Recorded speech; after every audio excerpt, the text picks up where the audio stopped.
afternoon, everyone, and thank you for joining NAM for today's program.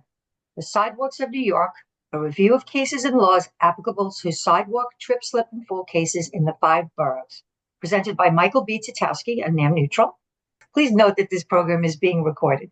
Mr. Titowsky is a highly experienced attorney who has represented thousands of clients in court litigation and private mediation throughout New York for more than 40 years. Throughout his career and as an attorney in private practice and as a hearing officer for NAM, Mr. Titowsky has successfully resolved personal injury cases, some of which resulted in catastrophic injury, including labor law, slip and fall, premises liability, and auto accidents. And with that, I will turn it over to you, Mike. Well, thank you so much, Sharon. I do appreciate it. And thank you and Pasqualina for all of the work that you did in setting up this webinar. Many thanks to everybody who's logged on today. Let me start off by saying that our presentation is quite specific. It applies only to sidewalk cases in the 5 boroughs of the city of New York. We're focusing on that because obviously there's a tremendous amount of cases filed with this fact pattern. And also there's some very specific laws that are applicable only in the 5 boroughs that will impact the outcome of your case. So first, you might think, well, why have a CLE on this topic? I mean, it seems like it's pretty simple stuff. There's a defect on the sidewalk, somebody falls, you sue the property owner, and that's that. Oftentimes it is pretty straightforward, but there are certain quirks and nuances that you really have to know if you're going to handle these cases properly. And that's true on both the plaintiff side and the defendants and carriers side. So that's what we're going to try and cover here today. So I'm going to start off with a little bit of history. I was a history major undergraduate, so that's one reason why. But more importantly, I think it's good to know the history because it tells you how we got to where we are today. So, I have my first bullet point here, the good old days. I have been fortunate to have been practicing long enough where I remember and handled some of these cases where the city of New York was responsible for all sidewalk slip and fall, trip and fall cases. It was a tremendous amount of litigation, and there were these big settlement parts in all of the Supreme Courts where Corporation Counsel and the Comptroller's Office would appear, and there was almost a schedule for injury recoveries. Fractured fifth metatarsal, I remember, was $5,000. A fractured wrist was $10,000. And this went all through the 70s and into, I think, the early 80s, until somebody at the city took a look at their books and said, oh my goodness, we are paying out millions and millions of dollars here. And as some of you know, the city was kind of broke around that time. So they said, we're paying out a fortune. We've got to do something to address this and maybe curtail some of these cases. So they passed Administrative Code Section 7-201, your second bullet point here, which basically said, and we'll cover the section a little bit in more detail in a few slides, but it basically says, in order to recover against the city now, you have to prove that the city was on prior written notice of the claimed defect at least 15 days before the accident. And this obviously cut down on the number of successful cases against the city. Now, the plaintiff's bar was not happy about this, obviously, and they came up with an incredibly creative solution. They formed something called the Big Apple Pothole Corporation. It was incorporated in 1980, and all through the 80s and into the 90s, they hired hundreds of people who would go around the city with maps and put marks on the maps corresponding to sidewalk and street defects. Then they would file the maps with the Department of Transportation, and there you have it, prior written notice. Now, the city then had to start paying again on all of these cases. So in 2003, September of 2003, the city came up with its own creative solution to this problem, at which time they passed Administrative Code Section 7-210. And this is really the most important section that we will cover today, and the one section that you really have to know if you're going to handle sidewalk cases properly in the 5 boroughs. And briefly, the section transfers the responsibility and the liability for sidewalk cases from the city of New York to the abutting property owners. All right, and now these are the 3 sections that we will cover. 7-210, as I mentioned, 7-201, as I also just mentioned, and section 16-123, snow and ice removal guidelines. We'll talk a little bit more about that in a while. Pretty relevant given the weather the last few weeks. All right, so this is section 7-210. And again, this is clearly the most important section that you need to know. You see the statutory language there on the screen, so I'm not going to read all of it, but I will tell you perhaps the most important thing is not just what's in there, but also what is not. You see the word owner in there. It is the duty of the owner. You do not see the words tenant, occupant, or other person in charge of the property. It is only the owner who has now been made responsible for sidewalk defect and snow and ice cases, okay? Just the owner. And subparagraph B specifically creates tort liability on the part of those owners by saying shall be liable for any injury or to property or personal injury, including death, proximately caused by the failure to reasonably maintain the sidewalk. So again, it's a negligence standard, and this section specifically creates tort liability on the part of property owners abutting these sidewalks. And again, a negligence standard. Now, if you look at the rest of the language in this section, it's not just sidewalk defects.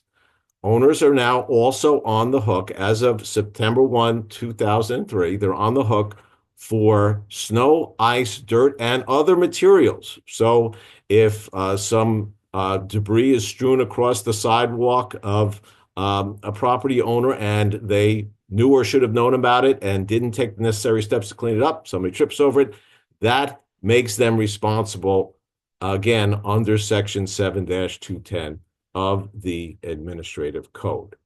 So again, not just mislevelings.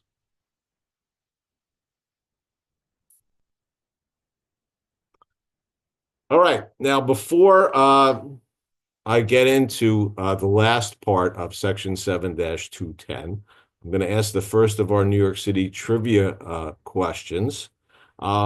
If you look at this house down here, the house pictured in the bottom, the single-family house in Queens, that's a hint. Whose house is that? If you know, put your answer in the Q&A.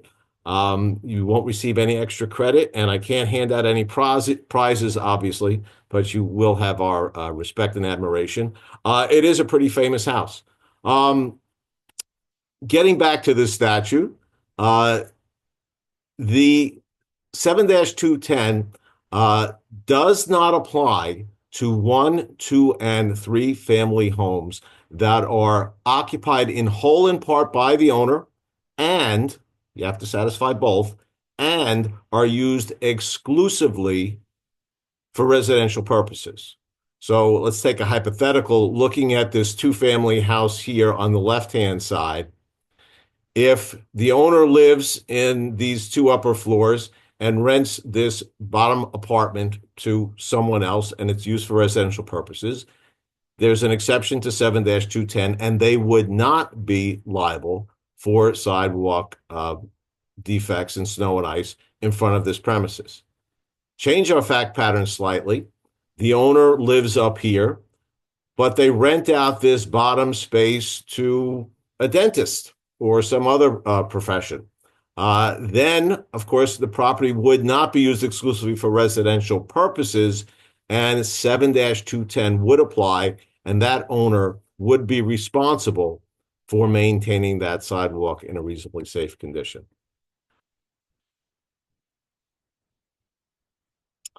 All right, before we go on to 7-201, I will give you the answer to the trivia question. That was Archie Bunker's house from All in the Family. For those of you who might not have watched, it was a pretty groundbreaking show in the 70s, ran for 9 years, and addressed lots of social, cultural, and political issues that did not come up before that on TV.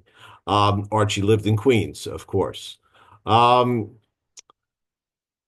Section 7-201 of the Administrative Code is the second one that we will look at, and this is the prior written notice statute that I mentioned previously. Note the much broader language here. It applies to any street, highway, bridge, wharf, culvert, and so on. And of course, it includes sidewalks. And the city must be on 15 days prior written notice in order for anyone to recover on a sidewalk case. So this obviously will come into play in those instances where the exceptions to 7-210 apply. If the owner is a 1 or 2 or 3 family house, owner occupied, and used for residential purposes, then the city is responsible for the maintenance of the sidewalk in front of that premises. But you will not recover against the city unless you can prove prior written notice. And you will rely on a map such as the one you see there that has all of these X's and lines and squiggly marks. These are filed with the Department of Transportation. The Administrative Code section 201 requires the city to keep indexed records of these filed defects, of these notices, so that they can find them and presumably take action and repair these sidewalks.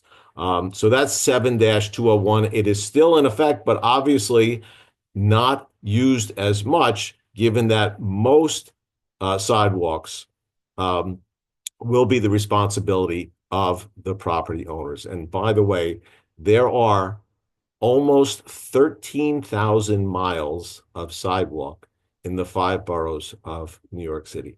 Almost 13,000 miles, which is a heck of a lot of sidewalks when you start to think about it.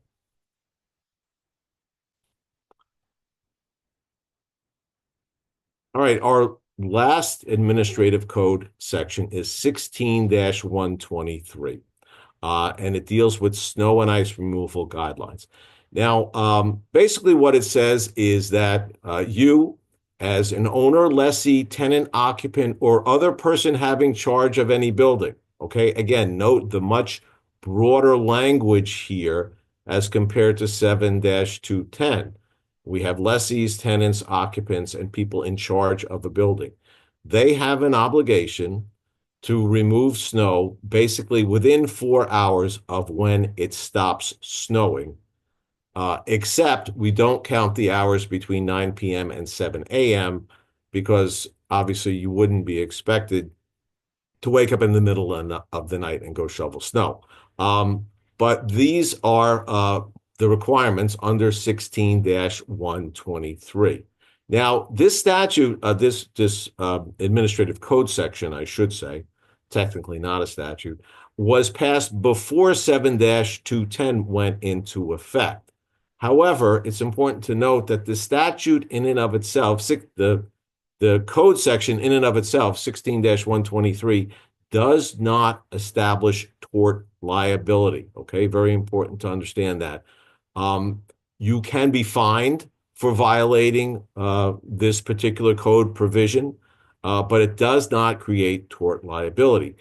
An older version of this code section actually said that you could not only be fined, but you could be imprisoned for up to 10 days for not shoveling the snow in front of your premises. Now, that's, of course, since been changed. seems a bit draconian to me. So it is now a series of escalating fines for repeat violations.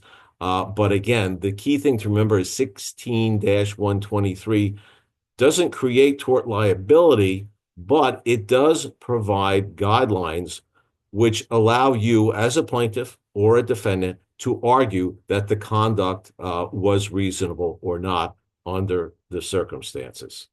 Now, for reasons that were really never made clear to me, 16-123 has a slightly different standard for Queens and Staten Island. Why? I have no idea. They are two of the five boroughs, just like the other three. But if your property in Queens or Staten Island has over 500 feet of frontage, then according to 16-123, you have to start your snow removal within 4 hours of when it stops snowing, and you have to finish within a reasonable time thereafter, whatever that might mean. I think this is a good time to briefly discuss the storm in progress doctrine. I'm sure you've all heard of it. Under the storm in progress rule, a property owner will not be liable in negligence for accidents resulting from snow and ice if they occur during an ongoing storm or within a reasonable time thereafter. That's a statewide rule. It's according to case law, so it is statewide, but it is generally consistent with 16-123, that you have a certain amount of time from when it stops snowing to remove all of the snow and ice and make the sidewalk reasonably safe. But again, what's reasonable depends on all of the conditions. How much snow fell, how much sidewalk do you have to do snow removal from, how much time did you have before the accident occurred. One of the questions that often comes up when you're dealing with the storm in progress doctrine is, did the plaintiff slip on snow or ice that came from the ongoing storm, or did they slip on snow or ice that had been there from a prior storm? Which, you look at the weather the last few days, we had about 2 or 3 or 4 inches of snow a few days ago, and then last night we had a little bit more. So if somebody slips and falls, was it the most recent snow or was it the prior snow? It's tough to prove one or the other. I think if you're involved in a case where storm in progress can be an issue, you are well advised to first, as soon as you get the case, get the weather reports. You can get them off the internet. Weather Underground is a good site that has historical weather data.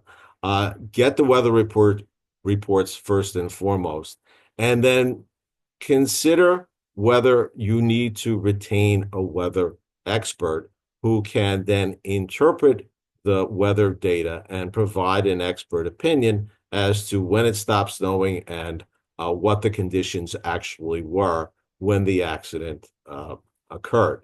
Also keep in mind, in terms of evidence at trial, you'll need certified copies of the weather reports in order to get them into evidence. The stuff that you print out off of the internet will not suffice.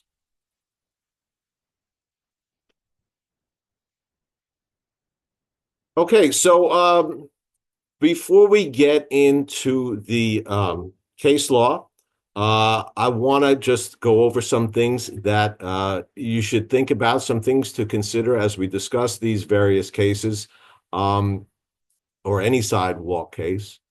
First of all, where specifically did the accident happen? I think you'll see the importance of that as we go through some of these cases. What was the specific defect that caused the accident? And then, was the defect actionable or was it trivial? This comes up all the time, And you'll see the citation that I have there, Hutchinson against Sheridan Hill House Corporation. That's a Court of Appeals case that gives us I don't want to say the last word, but the most recent word on the trivial defect doctrine. To sum it up as briefly as I can, size matters, but it is not determinative.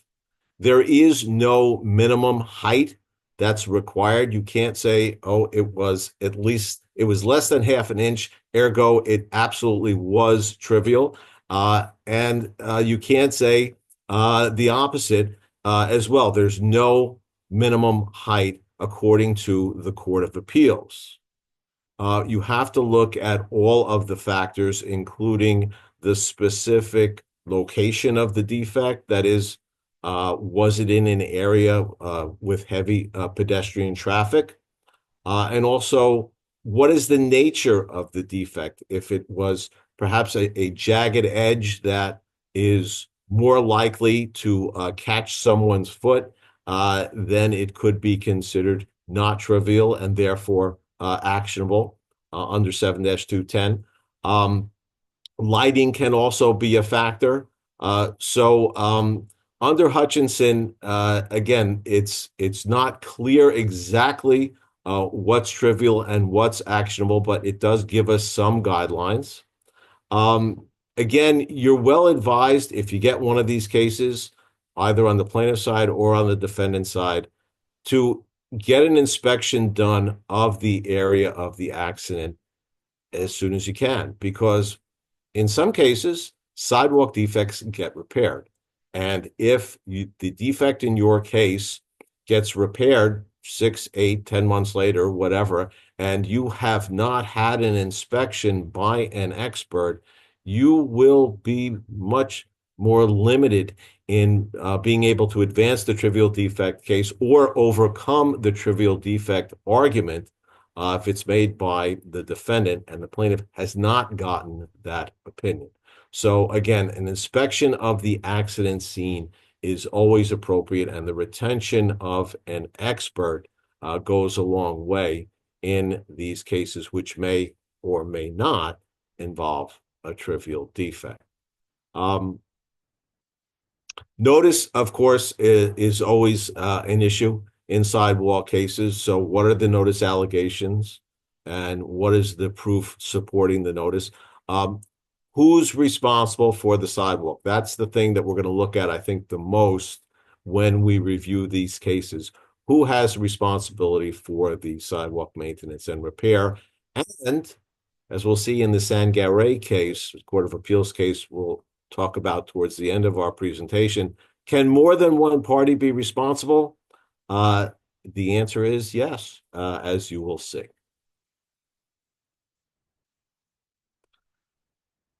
Okay, so our first case is Vucetovich against Epsom Downs. It's a 2008 case. The plaintiff here fell while walking on a sidewalk along East 58th Street in Manhattan. But the accident actually happened as the plaintiff was walking through a tree well. Now, the picture you see here is not actually from the Vucetovich case, but you get the idea. We've all seen these tree wells on the sidewalks throughout the city. Many of them have little fences around here so the dogs can't get in. But as you can see, not all of them do. So the plaintiff in Vucetovich was walking through that tree well, tripped and fell, and then sued the abutting property owner, saying that under 7-210, the property owner had the duty to reasonably maintain the sidewalk, including the tree well. Now, this accident happened after 7-210 was enacted, so the plaintiff didn't sue the city of New York. And when this case got to the Court of Appeals, the city actually filed an amicus brief arguing along with the plaintiff that tree wells should be considered part of the sidewalk and therefore subject to 7-210. So we're asking the question, what is a sidewalk? And what the Court of Appeals told us is that, in their opinion, tree wells are not part of the sidewalk under section 7-210. The first thing they said is that the administrative code section is in derogation of common law, and any law, any regulation that is in derogation of common law must be strictly construed. The code section itself mentions sidewalks and sidewalk flags. It does not say tree wells. Basically, what the Court of Appeals was saying here is, City of New York, if you had wanted to make tree wells part of the sidewalk, you should have specifically included them in the administrative code section. You did not. Ergo, they remain your responsibility. That is the City of New York's responsibility. The same is true for the city signposts and the remnants of city signposts. I'm sure you've all seen this, where a sign gets cut down and they try to cut it down as close to flush with the sidewalk as they can, but sometimes there's a little bit of a lip sticking up. According to Smith against the 125th Street Gateway, those sidewalk issues, signposts and remnants of signposts, remain the responsibility of the City of New York. All right, Bednark against the City of New York, Appellate Division, First Department. I thought a really interesting case. So the plaintiff here got off of a bus on East 125th Street, and after getting off of the bus and taking a step or two on the sidewalk, the plaintiff tripped and fell over an alleged sidewalk defect. And to be clear, there was no claim in this case that the bus moved prematurely and that contributed to the accident. The plaintiff had gotten completely off of the bus, took a step or two, and then fell. So the plaintiff sues the city, the property owner, and the tenant. And the city moves for summary judgment saying, hey, 7-210, sidewalk case, not our responsibility. Thank you very much. The lower court agreed, and they dismissed the case against the city, saying that it's a classic sidewalk case, 7-210 applies, and this is not the city's responsibility. The First Department had other ideas. The First Department reversed and reinstated the case against the city, saying that it was the city's responsibility to maintain sidewalks within bus stops. And then the question is, well, what's a bus stop? Where does it begin? Where does it end? How big is a bus stop? In this case, the evidence showed that the bus stop was almost 160 feet in length, which I guess kind of makes sense because buses are pretty long, especially those double buses. So the bus stop ran for almost 160 feet. What the case did not address is how wide the bus stop is. That is, going from the curb towards the building line, how much of the sidewalk constitutes or falls within a bus stop. I think you could credibly argue that if you have a bus stop shelter like we have here in this case, that the width of the bus stop would certainly be from the back of the bus stop shelter up to the curb, extending the entire length of the bus stop. In other words, there's a significant portion of that sidewalk that remains the responsibility of the City of New York in these instances.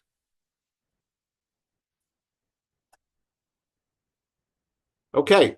Another carve out, so to speak, is Asensio against New York City Housing Authority, a 2010 case, also from the Appellate Division, First Department.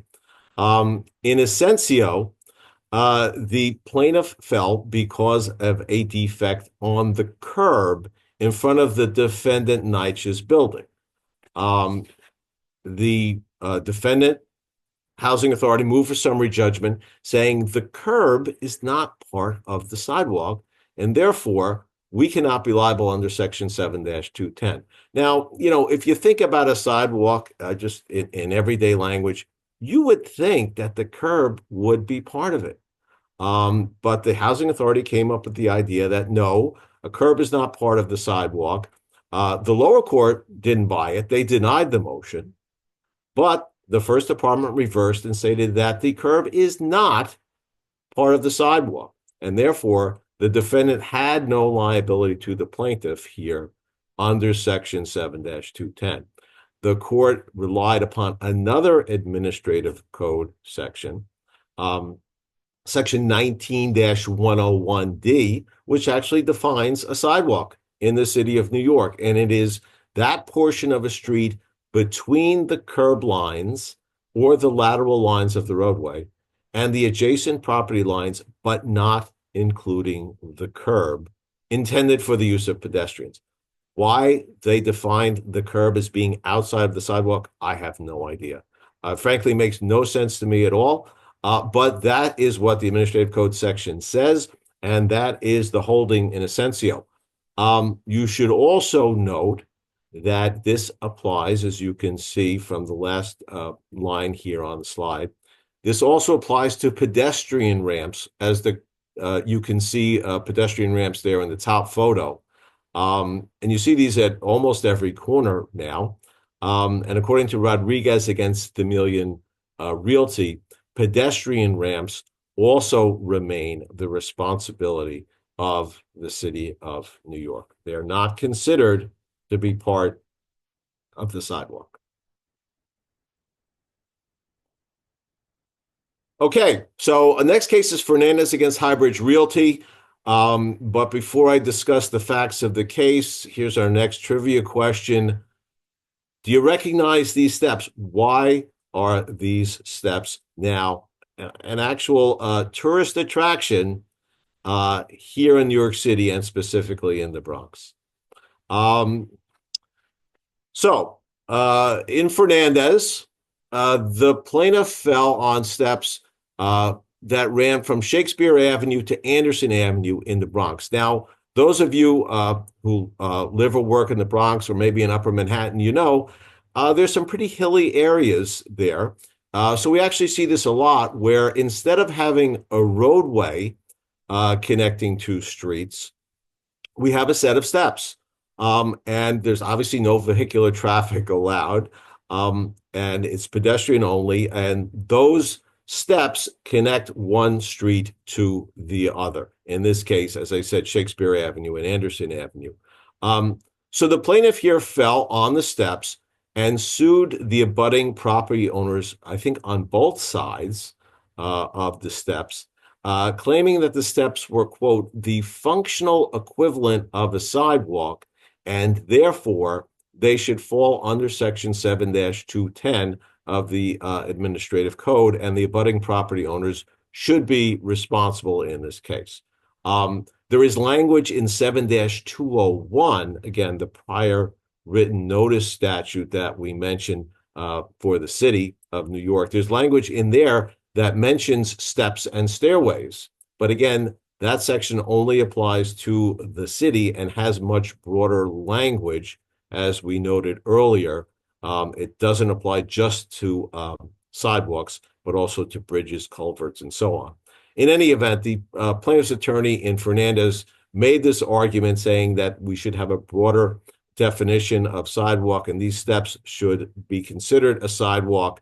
The lower court didn't buy it, and they granted the defendant's motion for summary judgment. The first department affirmed, and I think that only seems right since the statute, again, being in derogation of the common law, has to be strictly construed.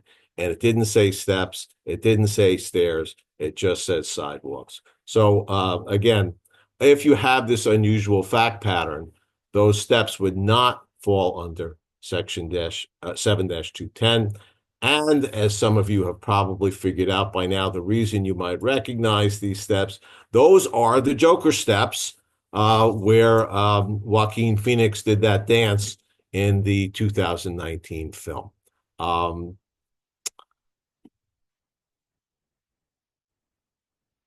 right, James against 1620 Westchester Avenue. I just read this case a while ago, and it was an unusual fact pattern.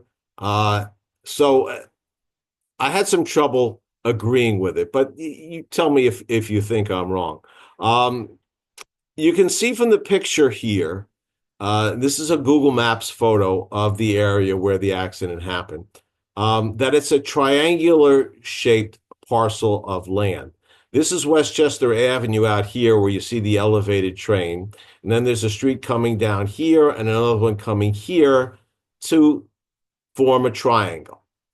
The defendant's property is here, this yellow building with the windows on the side, facing Westchester Avenue. The accident happened here at the bottom, the foreground of the photograph. And the plaintiff's argument there is that, well, this sidewalk abuts the defendant's premises, the defendant's property, and therefore they should be liable under 7-210. However, there was a small triangular shaped property, a grassy area, I think with a bench or two, that was owned by the city. That's in between, and I think you can see it in this picture if you look closely. It's in between this building here and this area where the accident happened all the way at the bottom of the photograph.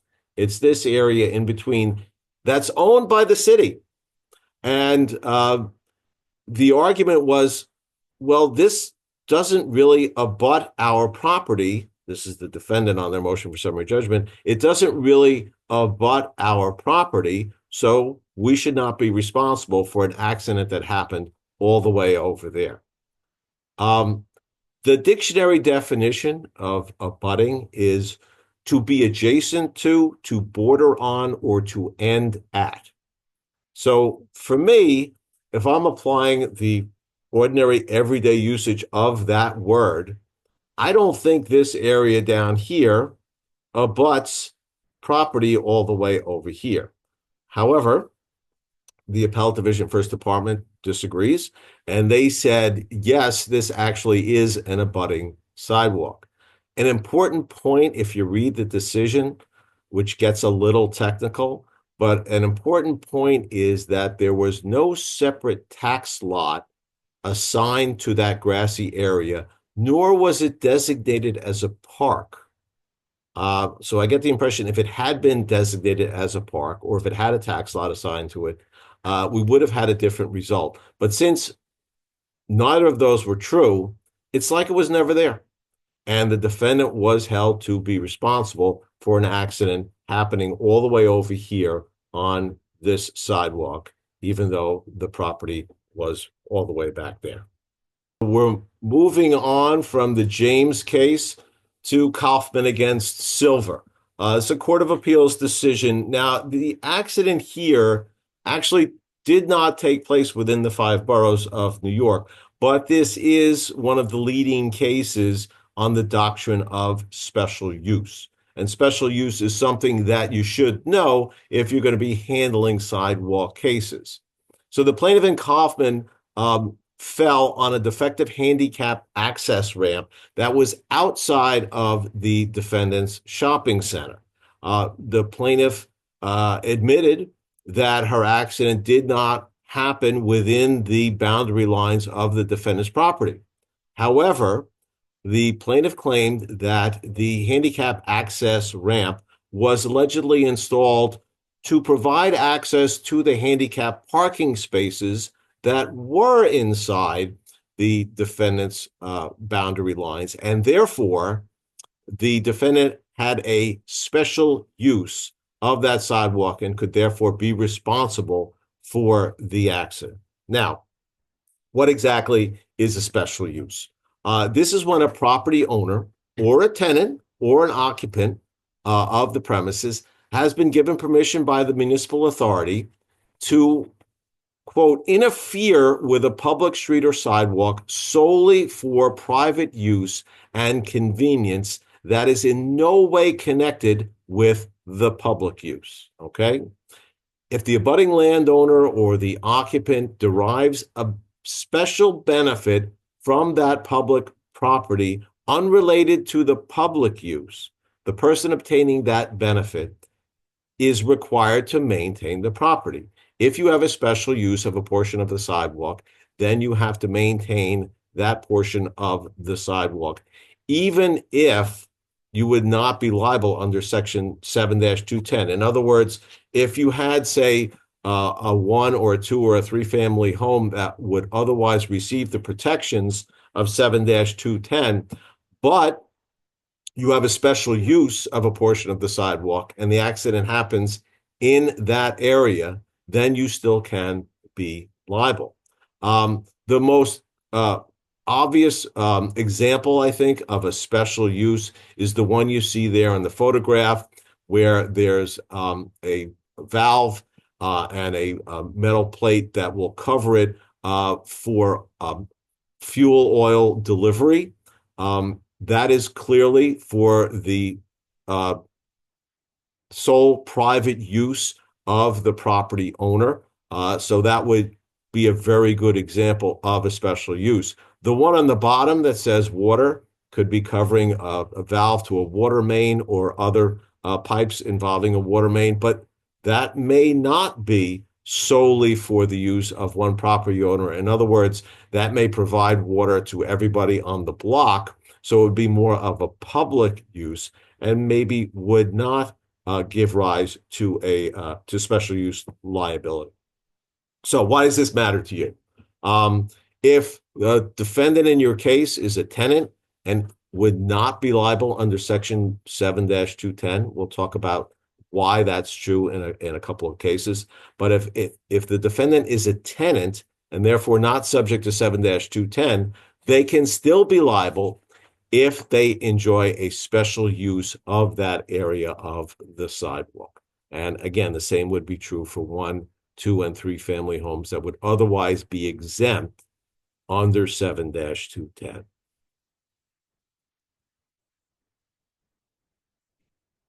Okay. Our next case is Samodorova against Con Ed, fairly recent case from the Appellate Division, First Department.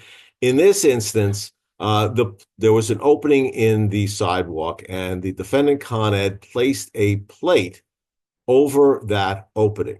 The plaintiff subsequently tripped and fell over the plate, and they sued the property owner, the ground floor commercial tenant, and Con Ed.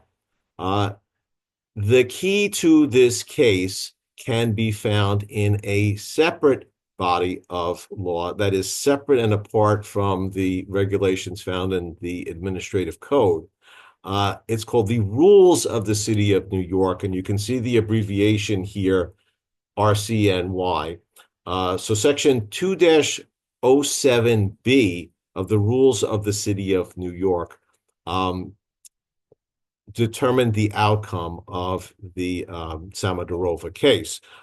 This particular rule was formulated by the Department of Transportation, and it states that the owners of covers or gratings shall replace or repair any cover or grating found to be defective, and shall repair any defective street condition found within an area extending 12 inches outward from the perimeter of the cover or grating. So it's not just the hardware itself. Obviously, if the hardware is not flush with the sidewalk and somebody trips over it, it would be the responsibility of the person or the company that placed the hardware in that location. But even if the hardware is flush, if the sidewalk within 12 inches of the hardware is cracked or misleveled, that is also the responsibility of the owner of that grate or cover. This is usually referred to as the 12-inch rule. So it is important to know this and to determine exactly where the accident happened so you can figure out who has responsibility. In this instance, the plate had Con Ed's name on it, so it was pretty easy to figure out who it belonged to. That's not always the case, as I'm sure some of you know. But again, it's not just the hardware itself.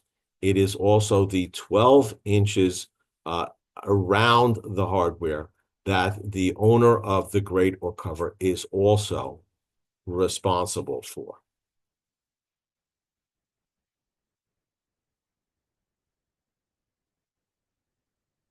All right, so I mentioned this case briefly when we were talking about some important things to consider in a sidewalk case, and it's Sangaré against West River Associates, a case that started in Supreme Court, Bronx County, and made it all the way to the Court of Appeals. So can a property owner be responsible for an accident that does not actually happen on the sidewalk abutting their property? The answer, surprisingly, is yes, it is certainly possible. And that is, in fact, what happened in Sangaré. So what we have in Sangaré is pretty much a classic sidewalk accident case. There is a difference in elevation at an expansion joint between two flags of cement on the sidewalk. It is clear from the surveys that were taken by both defendants that the expansion joint where the accident happened, that is where the plaintiff actually tripped, that expansion joint was clearly on the sidewalk abutting the property owned by the defendant, Mercado.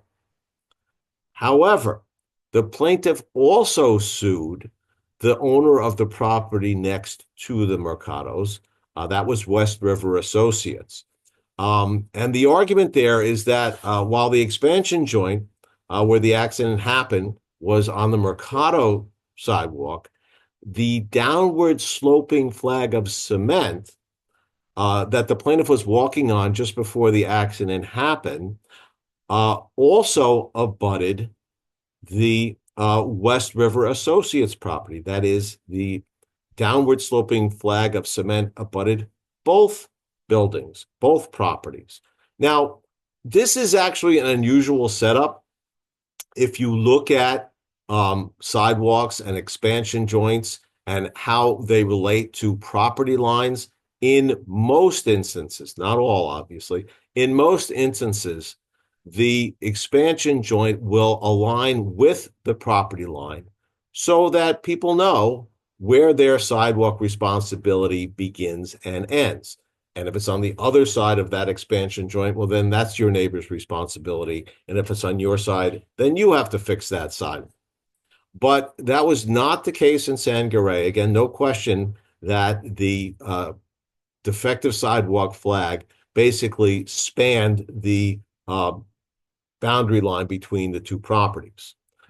The Court of Appeals told us here that under 7-210 of the Administrative Code, there is no, quote, location requirement, okay? So the mere fact that the defect, the expansion joint, was on one defendant's sidewalk does not necessarily mean that the other defendant gets summary judgment.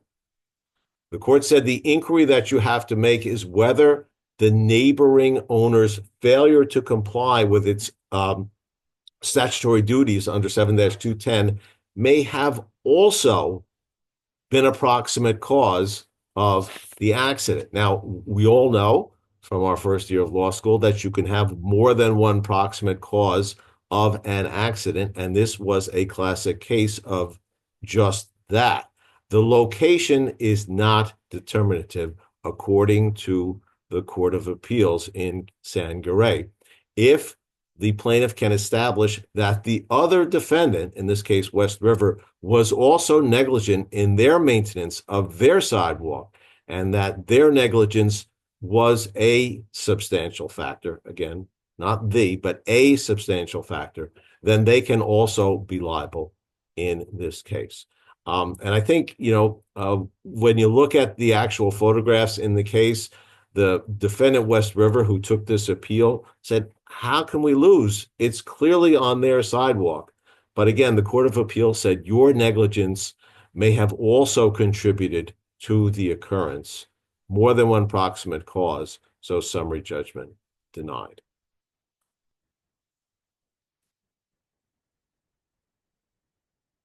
Okay, he against Troon Management, Court of Appeals case from 2019. I think this is the most recent, or the last time, I should say, since it's not so recent, the last time that we heard from the Court of Appeals with respect to 7-210 of the Administrative Code.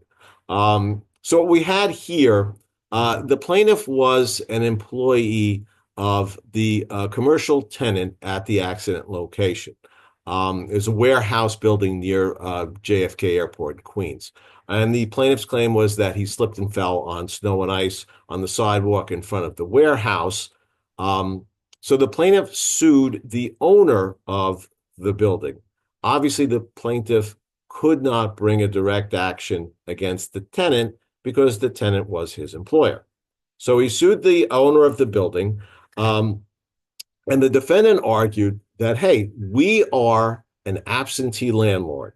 Our lease says that we surrender complete possession and control of the premises to the tenant, so we cannot be liable under any circumstances. And the plaintiff, because they can't sue the employer directly, simply has no case here. It's just a workers' comp claim.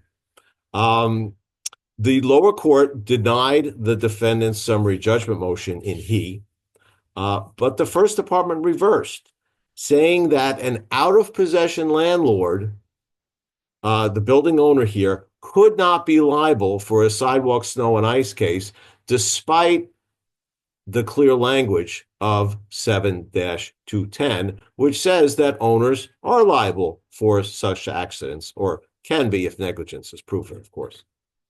The Court of Appeals took the case and reversed. They said that the phrase owner of real property, as used in 7-210, is clear and unambiguous and cannot, under any circumstances, be read to exclude out-of-possession landlords. The last bullet point that you see on the screen has been highlighted.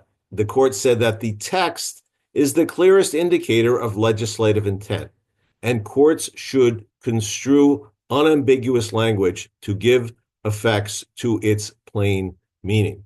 So I would say, well, what about that James case with the word abutting? But again, that's just me. But in this case, the court told us that owner means owner, and that includes absentee owners. The only owners who are exempt under Section 7-210 are the ones who are specifically listed in the statute, that is, owners of 1, 2, and 3 family homes that are whole or in part owner occupied and also used exclusively for residential purposes.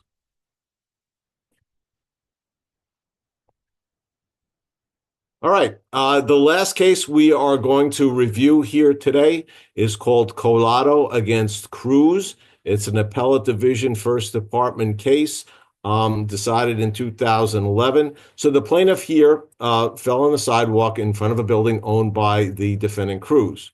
And the building was leased by Cruz to the co-defendant Pichon, who operated a grocery store within a portion of the ground floor of the building. So classic scenario, you know, there's a grocery store on the ground floor run by one defendant, and then you also have the owner of the building who leases this ground floor space to the commercial tenant.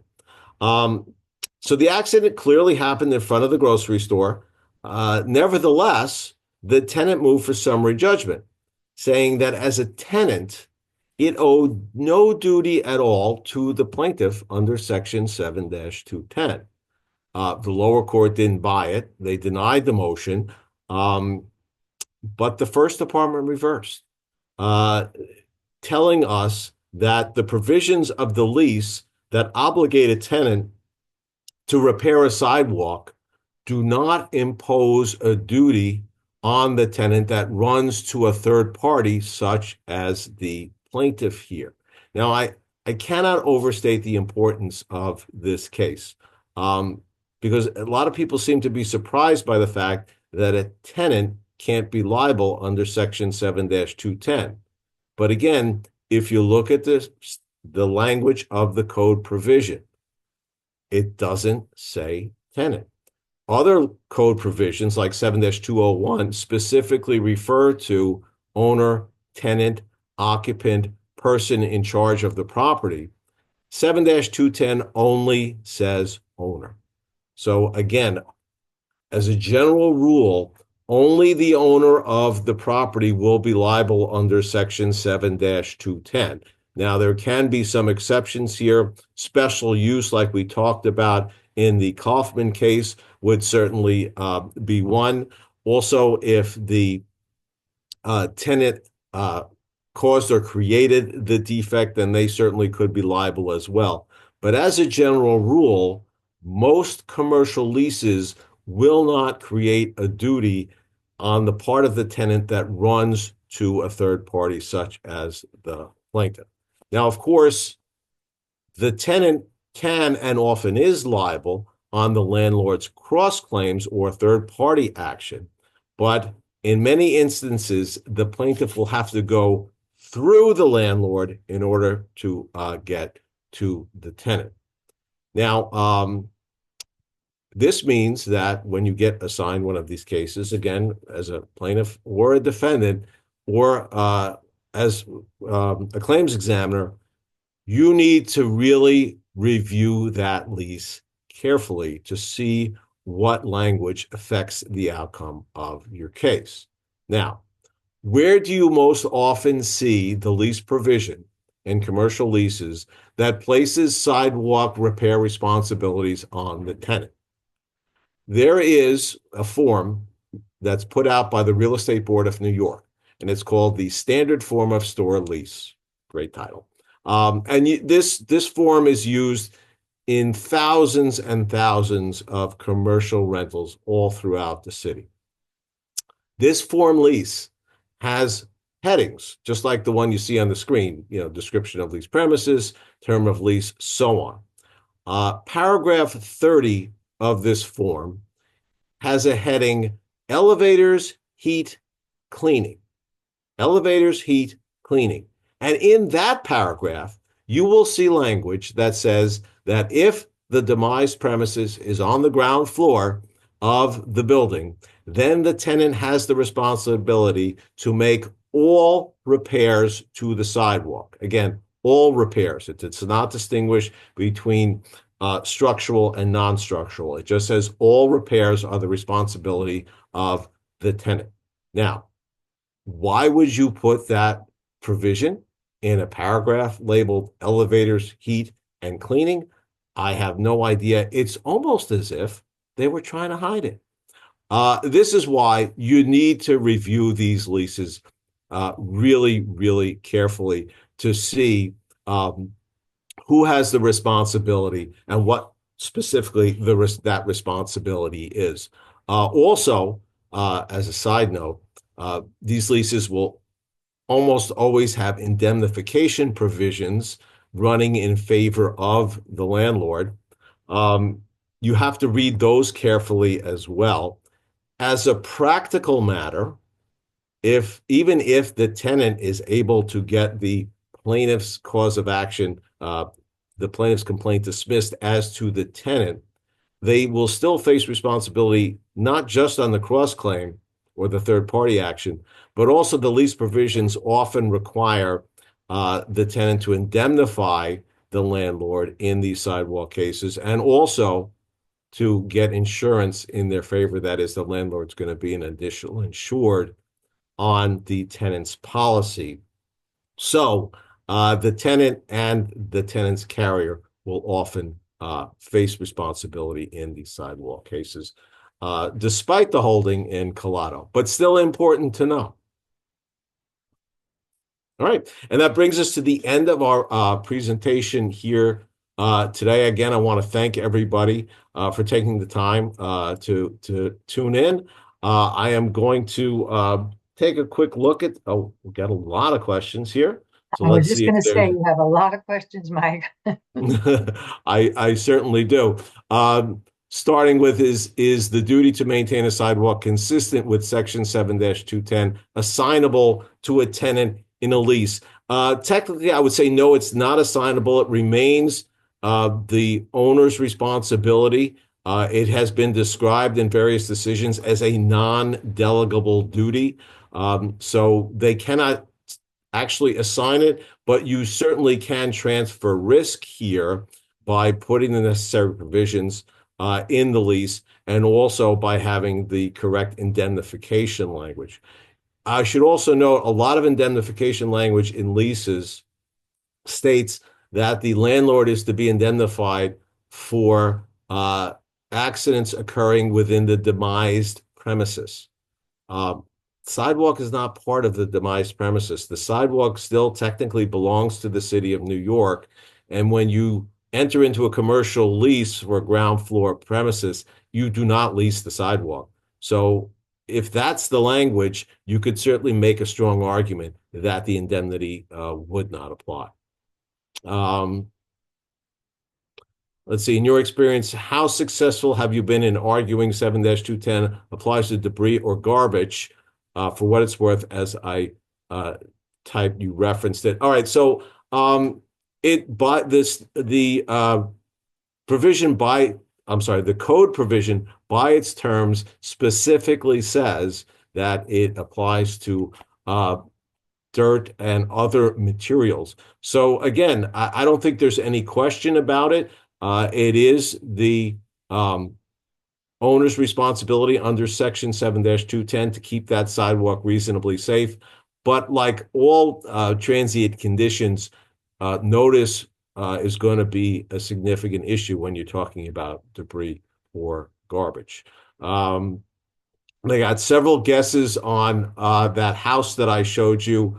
One was John Gotti. No, that's wrong. Louis Armstrong. No, that's wrong. Donald Trump. No, that's wrong. It was, as I said, Archie Bunker. Oh, Peter Parker. That's a good one. No, it's not Peter Parker. That is, in fact, Archie Bunker's house. 704 Hauser Street was the address that they used in the show. There's no such address in New York City. So let me see. I'll scroll down past that. I got a lot of guesses on my question. Do you have 4 hours after 7 a.m. to clear snow and ice? Generally speaking, yes, under 16-123. So again, if it stops snowing at 3 o'clock in the morning, the clock starts at 7 a.m. But again, the section itself does not create tort liability. It certainly can be used, as I described it, as a guideline. But if, for example, we had a massive snowstorm and there were 2 feet of snow that had to be removed, you could certainly argue that your efforts, if they took 6 hours, were still reasonable under the circumstances. Let's see. Do you need a contract between owner and tenant in order to transfer the risk to the tenant? Generally speaking, yes, that is true.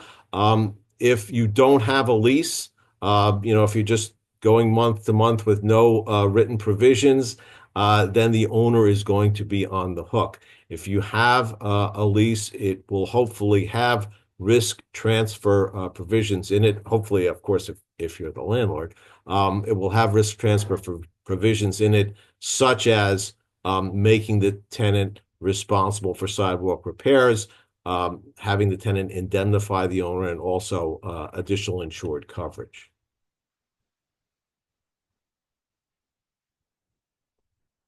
When is a photograph considered stale for purposes of establishing the condition of the defect?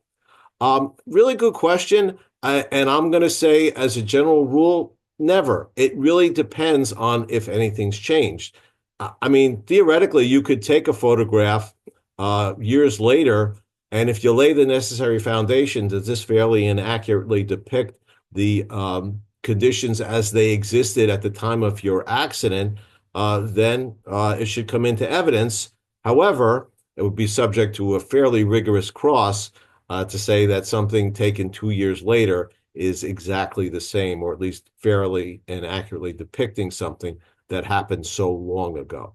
I think the takeaway there is, again, if you are assigned one of these cases on the plaintiff's side, on the defendant's side, on the carrier's side, sooner is better. Get your people out there. Easy to take pictures. You don't even have to buy film anymore. So take as many pictures as you can to document the conditions. So if they should change, you will not be out of luck. Do you need notice if it's the tree well, since it's not part of 7-210? So the tree well remains the responsibility of the city. And yes, I think you would need notice under 7-201.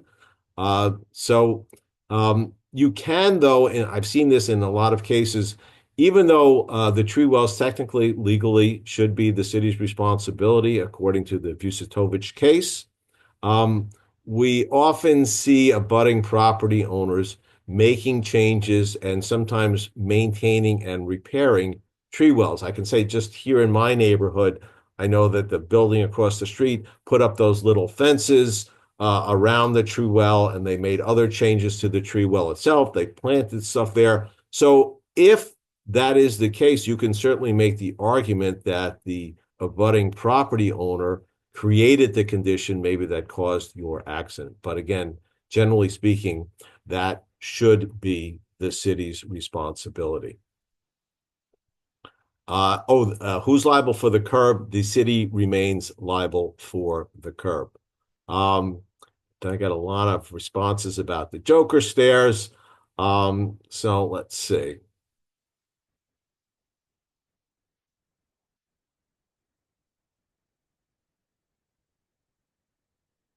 All right. I think that covers most of the questions I have here that relate to the substance of the presentation. So again, I want to thank everybody for logging on today. And I hope that you learned a few things about what can be a problematic area.